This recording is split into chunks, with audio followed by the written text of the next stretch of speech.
Bismillahirrahmanirrahim. Assalamualaikum warahmatullahi wabarakatuh.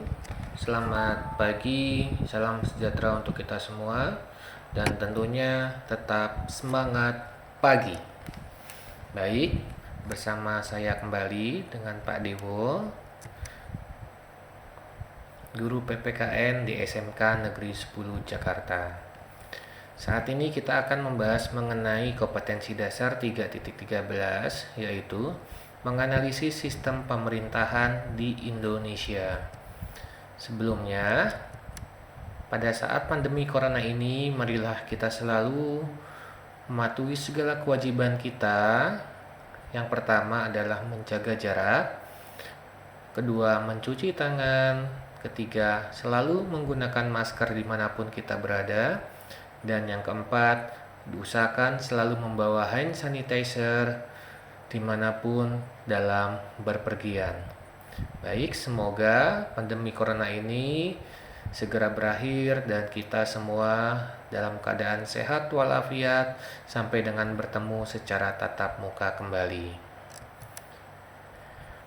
Tujuan pembelajaran kita yaitu peserta didik diharapkan dapat mengidentifikasikan konsep sistem pemerintahan di Indonesia. Yang kedua, menunjukkan sikap responsif terhadap pelaksanaan sistem pemerintahan di Indonesia. Yang ketiga, menganalisis sistem pemerintahan di Indonesia. Keempat, mendeskripsikan bentuk kedaulatan negara Republik Indonesia. Dan kelima, mengkaji perbandingan sistem pemerintahan tersebut secara benar. Kita lanjut. Sebelum kita masuk ke dalam sistem pemerintahan, perlu kita pahamin, kita lihat bahwa struktur ketatanegaraan negara Indonesia itu ada dua, yang satu sebelum amandemen dan yang satu adalah sesudah amandemen.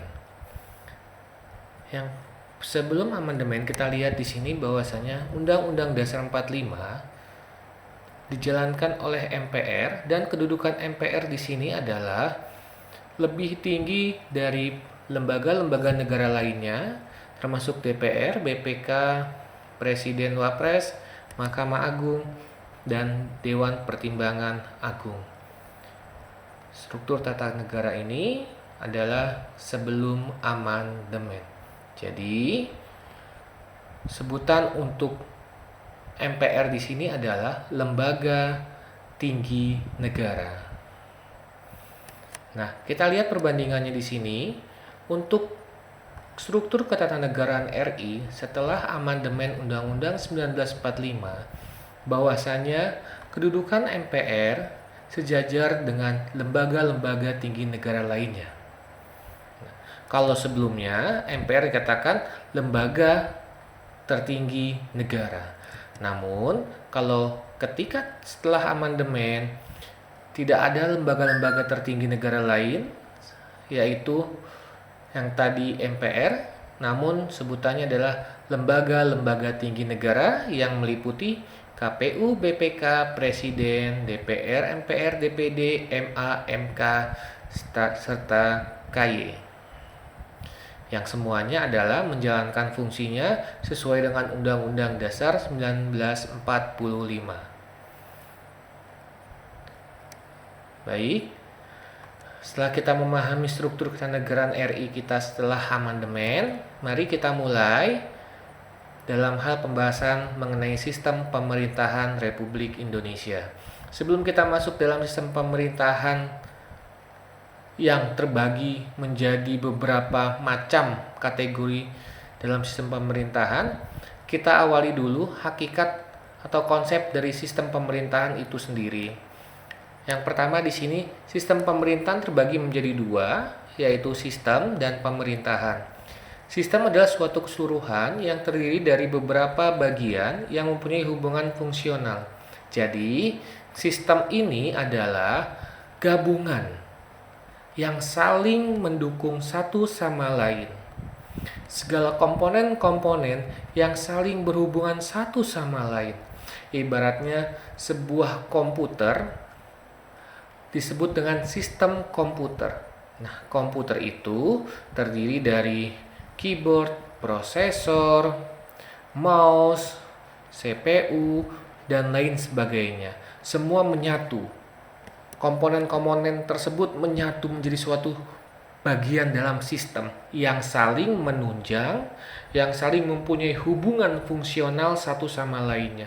Makanya ketika salah satu komponen itu, yang kalau misalkan komputer rusak, maka sistem dalam menjalankan komputer yang dengan baik pasti akan terkendala karena ada satu bagian yang rusak dalam komputer tersebut. Nah, sama halnya dengan sistem pemerintahan negara Indonesia, yang dimana semua komponen-komponen harus baik, semua komponen-komponen harus mempunyai hubungan yang fungsional dan juga mempunyai hubungan yang saling menguntungkan satu sama lainnya. Nah, yang kedua adalah pemerintahan. Di sini adalah perbuatan memerintah yang dilakukan oleh badan-badan. Nanti akan dijelaskan arti pemerintahan dalam arti luas dan dalam arti sempit. Nah, badan-badan di sini adalah yang tadi dikatakan, tadi struktur ketatanegaraan. Ada presiden beserta para menteri, DPR, MA, MK, KY. Jadi ada lembaga-lembaga BPK dan lain sebagainya. Eksekutif, legislatif, yudikatif yang sering kita sebut istilahnya, yang dimana termasuk ke dalam trias politika. Baik, kita pahamin pemerintahan terbagi menjadi dua. Satu dalam arti luas, satu dalam arti sempit. Nah, dalam arti luas itu apa? Dalam arti luas berarti pemerintahan itu terdiri dari beberapa lembaga-lembaga negara. Yang tadi saya katakan, yaitu eksekutif, legislatif, dan yudikatif. Itu dalam arti luas. Jadi semua lembaga negara mempunyai suatu kesatuan yang saling berhubungan satu sama lainnya dalam menjalankan roda-roda pemerintahan, dalam menjalankan Undang-Undang Dasar 45. Nah, dalam arti sempit, itu pemerintahan hanya terdiri dari presiden beserta wakil presiden yang dibantu oleh para menteri, atau bisa dikatakan hanya terdiri dari lembaga eksekutif saja. Nah, jadi kalau digabungkan, apa sih arti sistem pemerintahan? Yaitu di sini suatu perangkat atau unsur kekuasaan untuk memerintah dan seluruh komponen-komponennya, yaitu legislatif, eksekutif, dan yudikatif yang masing-masing telah mempunyai fungsi tersendiri. Kita lanjut. Klasifikasi perbedaan. Nah, di sini saya mau tekankan terlebih dahulu dalam suatu perbedaan yang sering kali kita keliru dalam menyebut yang namanya bentuk negara, bentuk pemerintahan, dan sistem pemerintahan. Nah, bentuk negara adalah klasifikasi negara yang dilihat dari model penyatuan masyarakatnya dan hubungan antara pusat dan daerah. Bentuk negara kita apa? Sesuai dengan pasal 1 ayat 1, yaitu berbunyi negara Indonesia adalah negara kesatuan yang berbentuk republik. Namun di sini dikatakan bentuk negara Indonesia adalah negara kesatuan.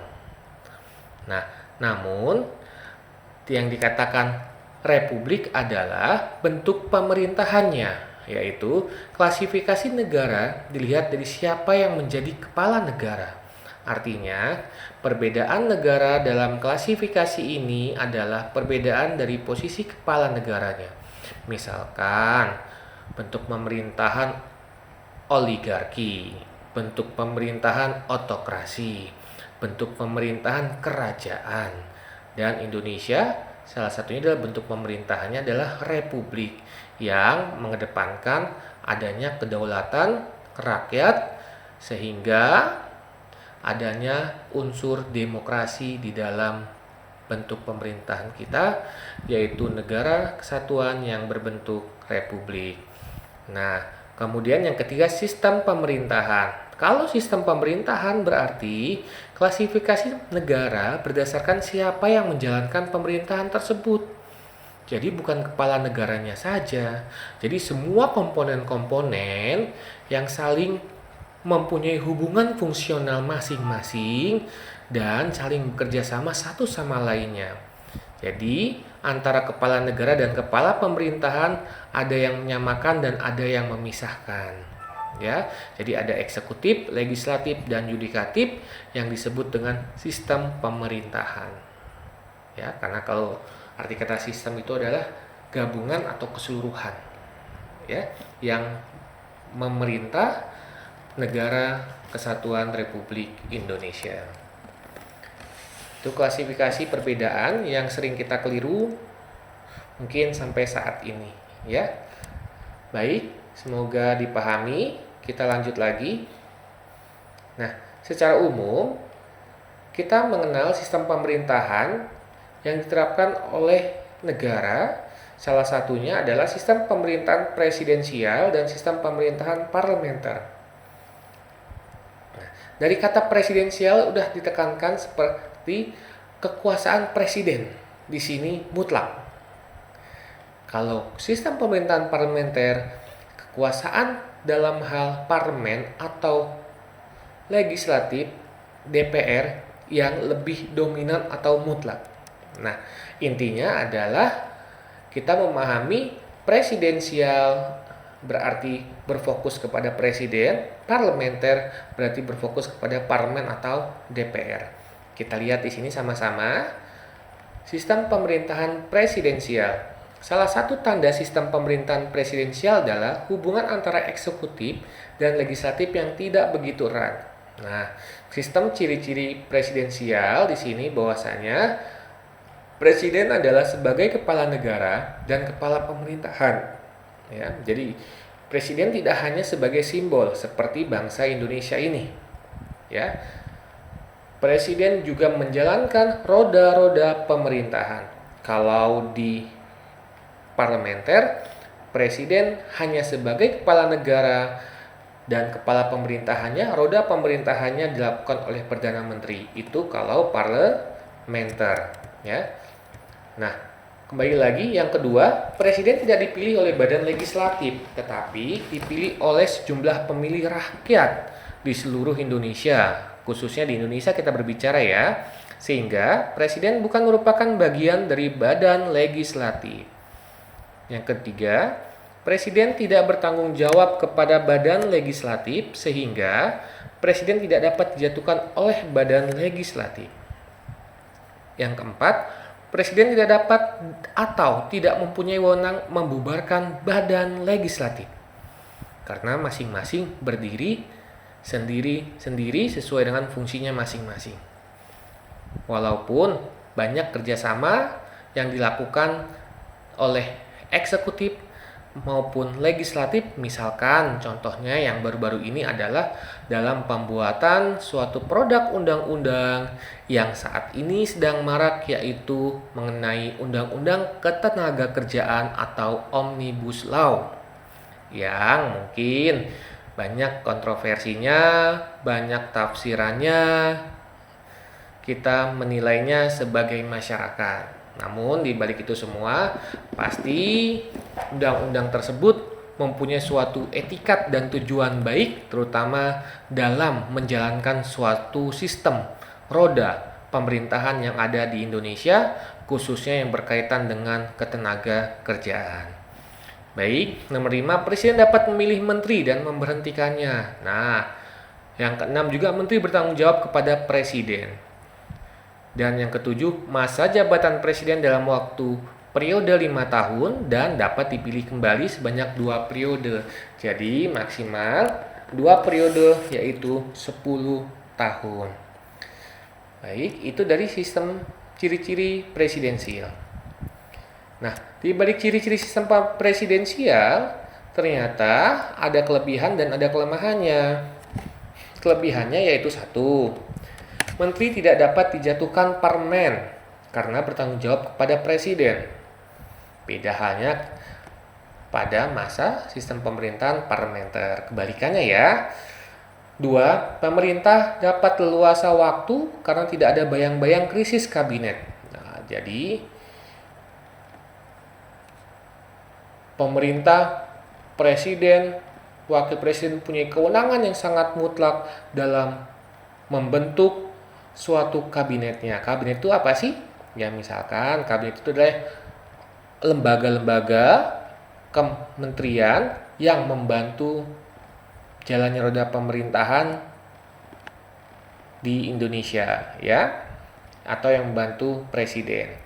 Ketiga, badan eksekutif lebih stabil kedudukannya sebab tidak tergantung pada parlemen, ya. Karena di sini sekali lagi fokusnya kepada kekuasaan dari seorang presiden. Masa jabatan badan eksekutif lebih pasti dengan jangka waktu tertentu. Misalkan masa jabatan Presiden Amerika Serikat selama 4 tahun, sedangkan Presiden Indonesia selama 5 tahun, ya. Baik. Yang kelima, penyusunan program kerja kabinet lebih mudah disesuaikan dengan jangka waktu masa jabatannya. Dan yang keenam, legislatif bukan tempat kaderisasi untuk jabatan-jabatan eksekutif, sebab dapat diisi oleh orang luar termasuk juga anggota parlemen itu sendiri. Karena parlemen juga dipilih oleh rakyat, ya, melalui sarana yaitu partai politik. Baik, di balik kelebihan pasti ada kelemahannya dalam suatu sistem pemerintahan presidensial, yaitu satu, pengawasan rakyat lemah. Ya, karena di sini rakyat tidak ikut secara langsung memantau atau mengawasi kinerja dari pemerintahan. Ya, karena di sini rakyat juga suaranya diwakili oleh parlemen ataupun DPR. Jadi, bila mana kedudukan DPR di sini harus dapat check and balance terhadap pengawasan kedudukan berjalannya roda pemerintahan yang dilakukan oleh eksekutif, yaitu presiden, wakil presiden beserta para menterinya, ya. Oke, yang kedua, pengaruh rakyat dalam kebijakan politik negara kurang mendapatkan perhatian. Ya. Ketiga, kekuasaan eksekutif di luar pengawasan langsung badan legislatif sehingga dapat menimbulkan kekuasaan mutlak. Keempat, sistem pertanggungjawaban kurang begitu jelas. Ya. Namun tetap presidensial itu pertanggungjawabannya kepada Undang-Undang Dasar 45, ya. Pembuatan keputusan kebijakan publik umumnya hasil tawar-menawar antara eksekutif dan legislatif sehingga dapat terjadi keputusan tidak tegas dan memakan waktu yang lama. Nah, ini adalah kelemahan dari sistem presidensial. Misalkan kalau terdapat beberapa poin-poin atau oknum-oknum yang melakukan suatu penyelewengan dalam hal kedudukannya ia sebagai seorang pejabat dalam hal pemerintahan. Ya, namun di balik itu semua, sistem pemerintahan presidensial yang dilaksanakan oleh Indonesia merupakan salah satu sistem pemerintahan yang sudah berjalan sampai saat ini, ya. Walaupun sebelumnya sering sekali berganti dari presidensial ke parlementer, ke kuasi parlementer, kembali lagi ke presidensial sampai saat ini. Nanti akan kita bahas per periodenya, ya. Kemudian ciri-ciri sistem pemerintahan parlementer. 1. Kabinet dipimpin oleh seorang perdana menteri. Nah, di sini perdana menteri yaitu sebagai kepala pemerintahan. Kemudian presiden sebagai apa? Ya, pada masa Orde Lama atau pasca tahun 1945 sampai dengan 49, kemudian 49 sampai dengan 50, 50 sampai dengan 59 dilaksanakan sistem pemerintahan parlementer. Di sini presiden hanya sebagai simbol atau hanya sebagai kepala negara. Dan yang menjalankan roda pemerintahan yaitu adalah Perdana Menteri. Yang kedua, para anggota kabinet mungkin seluruhnya dan mungkin pula tidak seluruhnya dan mungkin pula seluruhnya bukan anggota kabinet, tergantung pada Perdana Menterinya dalam menyusun kabinet. Yang ketiga, kabinet dengan ketuanya bertanggung jawab kepada parlemen. Jadi, kabinet yang dipilih oleh presiden itu bertanggung jawab bukan kepada presiden, namun bertanggung jawab kepada parlemen. Sehingga apabila kabinet, baik seorang ataupun beberapa orang anggotanya mendapatkan mosi tidak percaya dari parlemen, maka kabinet tersebut harus mengundurkan diri. Nah, di sini peran yang sangat mutlak atau peran yang sangat dominan karena sistem pemerintahnya parlementer adalah dari parlemen ataupun DPR. Nah, sehingga yang keempat, sebagai imbangan agar dapat dijatuhkannya kabinet, maka kepala negara bisa presiden, raja atau ratu atas saran atau nasihat dari Perdana Menteri dapat membubarkan parlemen. Ya. Nah, jadi maka kepala negara, presiden, raja atau ratu atas saran atau nasihat dari Perdana Menteri di sini dapat membubarkan kabinet, ya. Baik. Ini adalah ciri-ciri sistem pemerintahan parlementer. Kemudian ada kelebihan dan kelemahannya. Kita lihat dulu kelebihannya. Pengaruh rakyat terhadap politik yang dijalankan sangat besar sehingga suara rakyat sangat didengarkan oleh parlemen.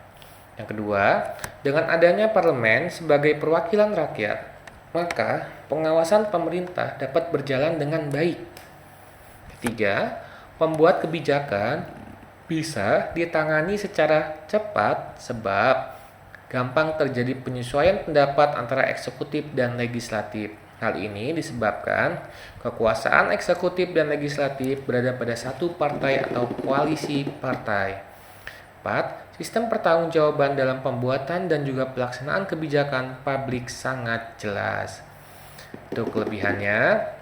Kita lihat kelemahannya adalah kabinet sering dibubarkan karena mendapatkan mosi tidak percaya parlemen. Nah, kayak tadi di sini ya ciri-cirinya ya. Jadi di sini nomor 4, kabinet dapat dijatuhkan karena Perdana Menteri memberikan saran kepada presiden, raja atau ratu yang dikatakan sebagai kepala negara. Ya, karena di sini kepala negara posisi ini kalau dalam sistem pemerintahan parlementer ia hanya sebagai simbol.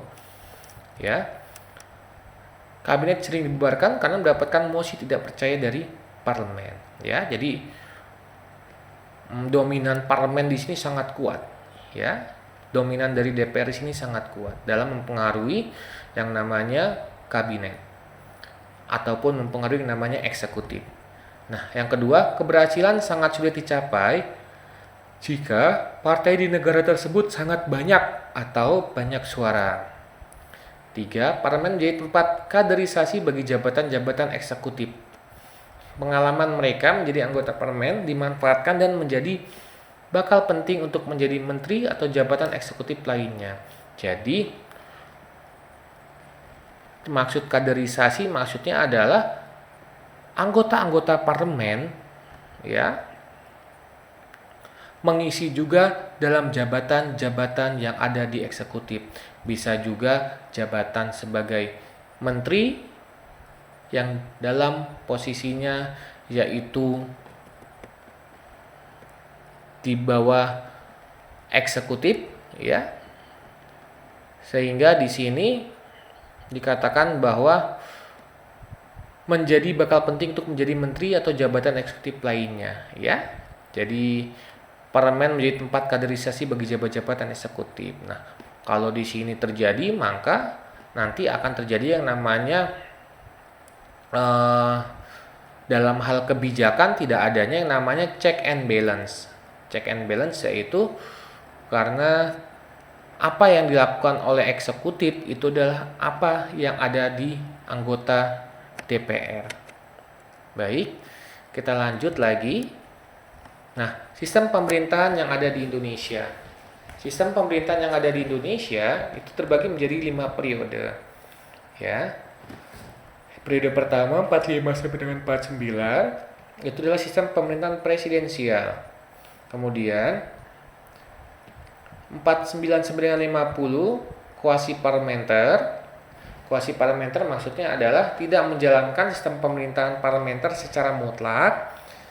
Kemudian sistem pemerintahan parlementer pada tahun 1950 sampai dengan 1959. Kemudian 59 sampai dengan 66 presidensial dan 66 sampai dengan 98 adalah presidensial. Dan sampai saat ini adalah presidensial. Nah, kita lihat di sini bahwasanya pada masa sistem pemerintahan pada periode 17 Agustus 45 dengan 27 Desember 49, kita lihat di sini banyak poin-poin ataupun kejadian-kejadian dalam roda pemerintahan negara Republik Indonesia, ya. Dan di sini juga fokus bangsa Indonesia adalah Indonesia baru merdeka.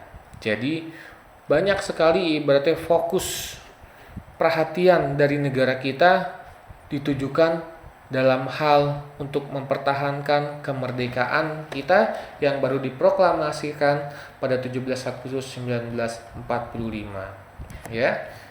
Nah, sehingga di sini terjadi pergantian sistem pemerintahan yang awalnya presidensial menjadi sistem pemerintahan parlementer. Oke. Di sini banyak kejadian ya pada masa 45 sampai dengan 49. Baik. Kita ke masa 27 Desember 49 ya maksudnya ya sampai dengan Agustus 1950. Di sini adalah masa konstitusi RIS ya. Saya ganti dulu ya. Nah, pada masa ini sudah diganti ya. Pada masa ini sistem pemerintahan tidak berjalan sebagaimana ketentuan yang ada dalam konstitusi RIS karena negara masing-masing bagian bergejolak tidak menyetujui dengan adanya pembentukan negara federal di Indonesia yang awal mulanya adalah adanya konferensi meja bundar. Nah, bentuk pemerintahan Indonesia saat itu adalah serikat dengan konstitusi RIS sehingga sistem pemerintahan yang digunakan adalah parlementer. Namun, karena tidak seluruhnya diterapkan, maka sistem pemerintahan saat itu disebut dengan kuasi parlementer. Oke. Kita ringkas saja, kita percepat ya. Pada masa Undang-Undang Dasar 45, Undang-Undang Dasar sementara 50 sampai dengan 59, 17 Agustus 50 sampai dengan 5 Juli 1959. Negara masih disibukkan dengan upaya-upaya mengatasi berbagai perawanan dalam negeri yang berupaya untuk merebut kepemimpinan negara. Pemerintah menggunakan sistem parlementer, namun dikarenakan tidak ada partai politik yang kuat dan dominan, maka parlemen mudah dijatuhkan. Ya, tadi contoh-contoh ya sistem parlementer kelemahannya ya dan kebaikannya dan kelebihannya. Nah, yang keempat adalah periode Orde Lama 45 kembali kepada Undang-Undang Dasar 45 1959 sampai dengan 1965. Pemerintahan dilaksanakan berdasarkan Undang-Undang Dasar 45 namun tidak konsisten. Kekuasaan presiden sangat mutlak. Good father di sini. Peran partai politik dalam kegiatan pemerintahan terbatas sehingga di sini saking mutlaknya kekuasaan presiden dapat membubarkan DPR hasil pemilu. Kemudian masa ini dikenal dengan masa dari demokrasi terpimpin. MPR dan DPR tidak dapat menjalankan fungsinya. Bahkan juga dalam proses peradilan, Mahkamah Agung tidak mampu melakukan suatu tindakan dalam suatu pelanggaran-pelanggaran terhadap Undang-Undang Dasar 45. Ini pada masa periode Orde Lama.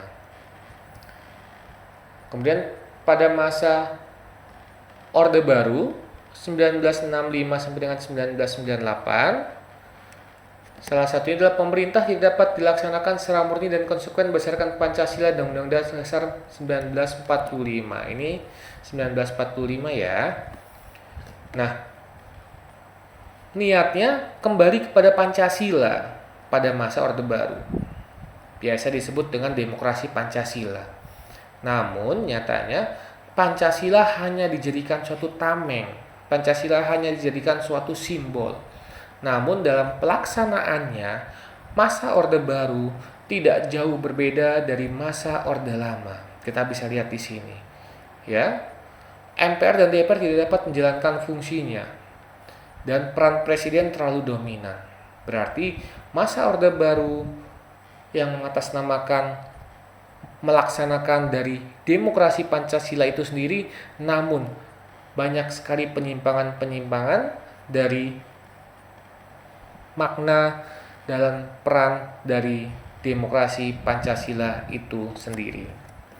Baik, nah yang terakhir adalah masa reformasi sampai dengan sekarang. Nah, diawali dengan penataan, yaitu amandemen Undang-Undang Dasar 45 sampai dengan keempat, ya.